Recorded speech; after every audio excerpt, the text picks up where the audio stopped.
I think that they should be hired based off their competency, not their race. We totally agree, right? Okay. So what DEI does in practice, not in theory, is it focuses on race more than competency. And Okay. that is our concern.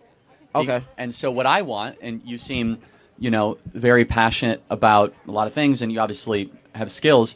For your life, I want you always to be judged on the content of your character, not the color of your skin. Where DEI says, no, we're actually going to care more about skin color than competency. And so what we want is an America based on merit, America based on how hard you work, an America based on what you bring to the table, not just what you look like. What's up, beautiful people of YouTube? Hope you guys are feeling good. My name is Elario, your host, and today I'm back to another video and check out with you guys. This is called Charlie Kirk crushes students with victim mentality. You know the drill, guys. We talk less and we react more. Let's check this one out. You got an anti-DEI shirt on, so this is about to get good. I personally believe in DEI. I think that actually helps with creating inclusivity within PWIs and predominantly white institutions. I would say DEI stands for didn't earn it, but that's a separate issue. Ooh, didn't earn it. You been working on that? Tight shit. So yes, a lot of people think that. Yeah, so I don't know what DEI looks like on this campus. Tight. Yeah, so I can't speak to that. Do you think people should be hired based on their race or their competency?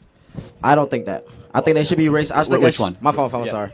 My fault. I think that they should be hired based off their competency, not their race. We totally agree, right? Okay. So what DEI does in practice, not in theory, is it focuses on race more than competency. And Okay. that is our concern. Okay. And so what I want, and you seem, very passionate about a lot of things, and you obviously have skills. For your life, I want you always to be judged on the content of your character, not the color of your skin. Where DEI says, no, we're actually going to care more about skin color than competency. And so what we want is an America based on merit, America based on how hard you work, an America based on what you bring to the table, not just what you look like. If you had a son or a daughter and they came out to you and they said, Charlie, I'm gay, or Charlie, I'm trans, what would be your course of action in that? Like, would you still support them? If they came out as trans, I'd say, no, honey, you're a girl, or no, my son, you're a boy. I don't affirm delusions. You do not affirm what is harmful or what is not true, and you must find the underlying issue as to why this is happening. 75% of minors that are trans are girls. 75%. Largely found because of social contagions of young ladies that are on the autism spectrum that most times are having puberty anxiety and are being bullied or feel self-conscious for changes that are happening to their body. What we are told is that we must stop puberty, that puberty is the problem. In reality, 99% of the time, puberty is the solution to a lot of these trans issues. Yes. That you allow puberty to work its course, all of a sudden, the girl becomes a woman and she feels a lot more at home and safe at how she is and comfortable how she is. That's the worst time to have psychological interventions at that time. Young women have always been more prone to social contagions. And transgenderism is a social contagion. A 5,000% increase in transgenderism is not normal. It wasn't like within everybody. It is an external force upon our nation's youth. Now, for the first guy, Charlie did ask one question that, resonated with me. He asked, do you believe someone should be hired based on their race or their competency? Because the students is in favor of an organization, DEI, and according to Charlie, this organization focuses more on the race, focuses more on the color of your skin, focuses more on your nationality, not what you can offer, not whether or not you are fit for the job. And in that case, they play racial perks, if I'm to put it that way, by favoring the people they feel are oppressed in this time. I don't know why this whole racism thing just stares between white and black people. Like, there are other races. So why this heated controversy between them? Because you can't say in history the whites didn't oppress other people, or maybe people didn't oppress the whites, or the blacks weren't oppressed by other people. But I do understand that, okay, yes, the slave trade was mostly between the whites and the blacks. But I mean, there should be another race somewhere still trying to, advocate for compensation or recompense for the wrongdoings that have been done to the ancestors. Well, it's just between the whites and the black, and I really just don't understand it. Now, the guy did agree with Charlie on that one, that you should be hired for your competency. And if that's that, then why would you feel like these people actually help in places that are predominantly white institutions? And why do you think these places are predominantly white institutions? Probably geographical area, because from what I see, I think Chicago is a black city. Like, it's more populated by black people. So definitely depends on their choice. If they actually want to go to school, you'd see that the college there will be more populated by the African Americans.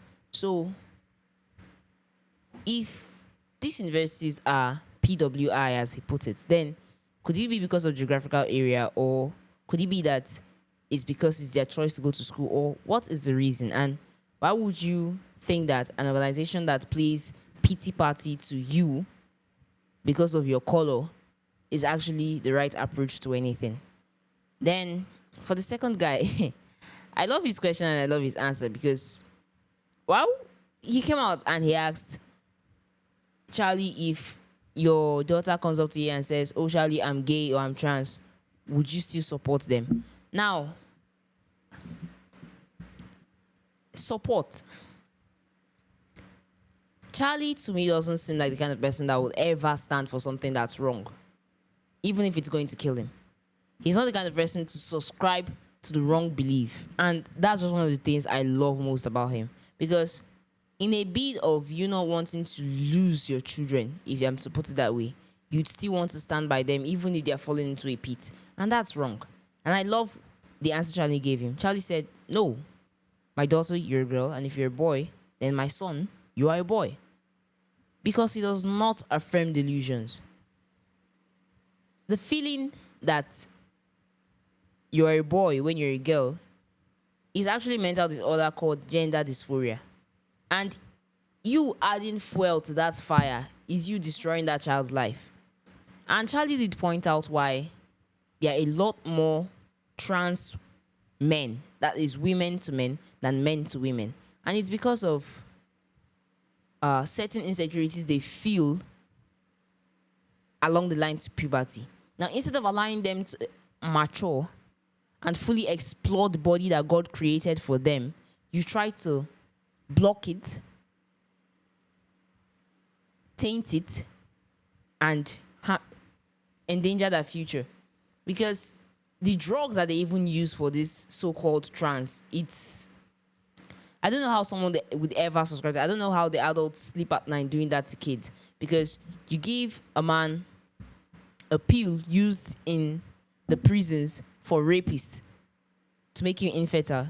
For a girl, you give her a mastectomy, a treatment for breast cancer when the cancer has taken over that breast and the breast needs to be amputated. You cut off their breast. Then you castrate the men, make them eunuchs. They are without a sexual organ. And you're happy doing all these things. It's so weird and so wrong. I really don't know how someone would actually think of this. Like, I don't know how someone would actually want to subscribe to this kind of thing. And again, because Charlie, or mostly every conservative I've seen, is against child transgenderism, is against child gay sex, is against child all this woke nonsense. They are against it being taught to children. You now feel like they are all out against the whole trans community, and no. The thing is, as an adult, you have chosen for yourself the path you want to go. Fine. They are not disturbing you. They are not breathing down your neck. They are not judging you. They are not even executing you. There are some places that you can't be gay, not to mention being trans. You'd be publicly executed. What they don't want is for you to do that to children. Because as an adult, you taking those views, you are fully aware of what you're doing. So the consequences, I feel like you should have already thought of them. And in the end, you will have no one to blame for your actions. But for a kid, when he grows up and he sees what he has outrightly pushed himself to become, because he advocated for it, and you as an adult, you are meant to be reasonable. You are meant to tell him, no, this is not the right path for you. You stand by him saying whatever he wants or whatever she wants is what they're going to get. They will indeed blame you later in life because they believe as their parents you should have taught them the right thing. You should have steered them in the right direction. You should have told them that this would cause them more harm than good. And if in the event that you do say that and back away from anything, just as Pontius Pilate washed his hands during Jesus' crucifixion, then when that time comes, they said they blame no other than themselves for that particular action because you told them, but they didn't listen. So, on that issue of support, you can see why Charlie, an upright, truth-minded person, won't ever support that particular notion from his child. That's just lovely. Anyway, guys, please tell us what you think about this video in the comment section. And please do leave a thumbs up for us at the end of this video. If you just joined the channel for the first time, please click that bell button to be notified when we drop a new video. And of course, subscribe to follow us for more updates. Thank you so much for watching. Stay safe.